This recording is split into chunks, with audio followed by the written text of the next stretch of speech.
Hizi ndo nguo za mbuzi bwana. Mbuzi amebaki mtupu. Kutoka Arusha, machinjio ya mbuzi kwa Mrombo, ngozi huelekea kiwandani.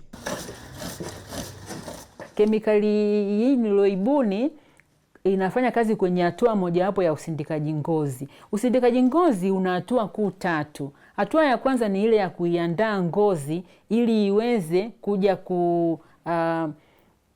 kuja sasa kufanywa inayofaa kwa ajili ya matumizi, yani isiyooza na iliyo laini. Kwa hiyo hatua ya kwanza huwa tunaondoa yale manyoya ya ngozi, tunaondoa nyama zile ambazo zimebaki ili ubakiwe tu na ile ngozi yenyewe ambayo sasa ndio tunaitumia kwenye kutengeneza material. Sasa baada ya hatua ya kwanza ile unayobaki nayo, ukiacha bila kuitibu inaoza. Kwa hiyo sasa lazima uitibu. Kwa hiyo hatua ya pili sasa ndio hiyo ya kutibu. Na hiyo ndio hatua yenyewe muhimu sana kwenye kusindika ngozi. Na kemikali yangu sasa ndio inafanya kwenye hatua hiyo. Kwa awamu ya kwanza na unaweka kwa kipimo fulani, kulingana na uzito wa ngozi. Mimi ni miongoni mwa watu ambao nimewahi kuitumia hiyo dawa ambayo sasa hizi hatupendi kuitumia. Ile dawa kidogo ina changamoto hata kwa mtumiaji pia inaleta athari. Lakini hii ni dawa rafiki kabisa, wala haina shida.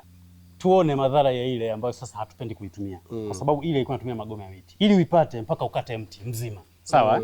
Kwamba usitishe maisha ya mti. Ndipo upate ile dawa. Kwa hiyo tunaharibu mazingira.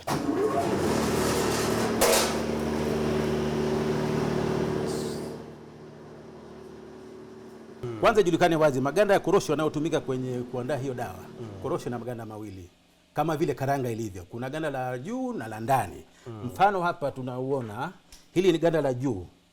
Hili hatutumii.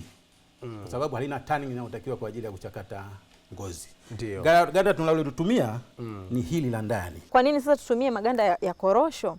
Korosho thamani yake ni ile korosho yenyewe. Wale wakulima wakishalima ile korosho, wanabangua yale maganda, wanaenda kuuza tu korosho. Ile taka inayobaki pale inatupwa, inachomwa moto. Sasa sisi tumeenda add value. Tunaichukua ile, tunatengeneza kemikali ambayo ni organic, inaweza kuja kutengeneza ngozi. Mzigo umepungua uzito, msafi, sasa hivi siweki tena nyuma na kaa nao mbele. Kufikia hapa, ngozi iliyochakatwa kwa dawa ya asili na utokana na maganda ya korosho ipo tayari kwa bidhaa kama vile mikoba, viatu na kadhalika. Kwa haya na mengine mengi, usikose kufuatilia kipindi cha Kijana Leo kila Ijumaa saa 3 kamili usiku hapa UTV.